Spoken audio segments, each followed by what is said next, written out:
2025 man of masses ఇయర్గా మారబోతుందా? ఇంతవరకు ఏడాది తెలుగు, తమిళ, మలయాళం, కన్నడ, హిందీలో ఎక్కడ 1000 కోట్లు కొల్లగొట్టే సినిమా రాలేదు. ఆ రేంజ్ ఊపు ఏ బాక్స్ ఆఫీస్లో కనిపించలేదు. కాబట్టి వార్ 2 వస్తోందంటే 1000 కోట్ల పండుగ కన్ఫర్మ్ అంటున్నారు. ప్రీ రిలీజ్ బిజినెస్తో ఆల్రెడీ 1000 కోట్ల లెక్కలు ఎప్పుడో తేలాయి. ఇక సినిమా వచ్చి వసూళ్ల సునామీ క్రియేట్ చేయడమే మిగిలింది. అంతా అంచనా వేసినట్లే వార్ 2 మూవీ హిట్ అయితే 1500 కోట్ల పైనే వసూలు చేసే ఛాన్స్ ఉంది. ఇంకా కలిసి వస్తే 2000 కోట్ల దంగల్ రికార్డ్ బ్రేక్ అయినా ఆశ్చర్యపోనక్కర్లేదు. ఆ రేంజ్లో ఎక్స్పెక్టేషన్స్ ఉన్నాయి. RRR తర్వాత 2 భారీ కటౌట్లు ఇలా కలిసి స్పై యాక్షన్ డ్రామా చేశారు కాబట్టి ఏమాత్రం బాగున్నా బాక్స్ ఆఫీస్ పీస్ అయ్యే ఛాన్స్ ఉంది. అలా జరిగితే ఎన్టీఆర్ రేంజే మారిపోతుందా? పాన్ ఇండియా కింగ్గా ఉన్న ప్రభాస్ సింహాసనమే ఎన్టీఆర్ కదిలించబోతున్నాడా? ఈ ఒక్క సినిమా హిట్ అయితేనే ఎందుకు ఎన్టీఆర్ రెబల్ స్టార్ మార్కెట్ని మించిపోతాడు? మొత్తంగా వార్ 2 హిట్తో కొత్త రికార్డులు ఏం క్రియేట్ అవుతాయి? Have a look.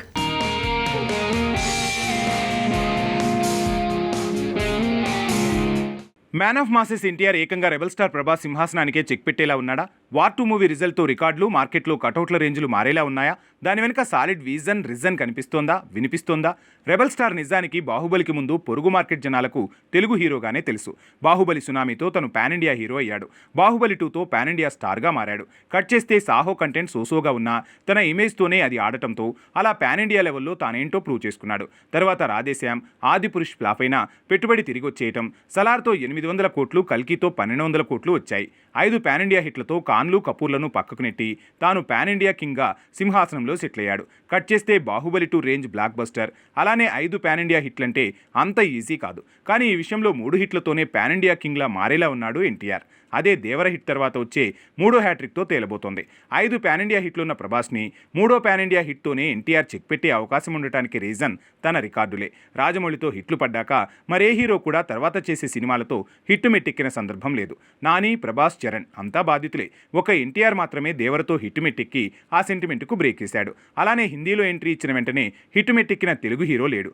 అసలు సౌత్లో ఏ హీరోకి బాలీవుడ్లో ఎంట్రీ ఇచ్చిన వెంటనే హిట్ రాలేదు. అదే వార్ 2తో వస్తే ఆ రికార్డుతో పాటు హ్యాట్రిక్ పాన్ ఇండియా హిట్లు సొంతం చేసుకున్న one and only record NTR సొంతమవుతుంది. అంతేకాదు దేవర, RRR, అరవింద సమేత వీరరాఘవ, జైలు అవకుశ, జనతా గ్యారేజ్, నానకు ప్రేమతో, టెంపర్ ఇలా వరుసగా 7 హిట్లు. ఇప్పుడు వార్ 2 కూడా హిట్ అయితే 8. ఆ తర్వాత డ్రాగన్ కూడా హిట్ అయి హ్యాట్రిక్ ఆఫ్ హ్యాట్రిక్స్ రికార్డ్ కూడా తన సొంతమే. అసలే రిలీజ్కి ముందే వార్ 2 మూవీ 1100 కోట్ల నుంచి 1500 కోట్ల వరకు ప్రీ రిలీజ్ బిజినెస్ చేస్తోంది. సో ఆ ఊపు కొనసాగి హిట్ పడితే 1500 కోట్ల వసూళ్లు కష్టం కాదు. 2000 కోట్ల దంగల్ రికార్డు కూడా బ్రేక్ అయ్యే అవకాశం ఉండకుండా పోదు. అందుకే ఎవరికి రాని రికార్డులు తనకు సొంతమైతే రెబల్ స్టార్ని పాన్ ఇండియా లెవెల్లో ఎన్టీఆర్ వార్ 2తో దాటే అవకాశాలు పుష్కలంగా కనిపిస్తున్నాయి.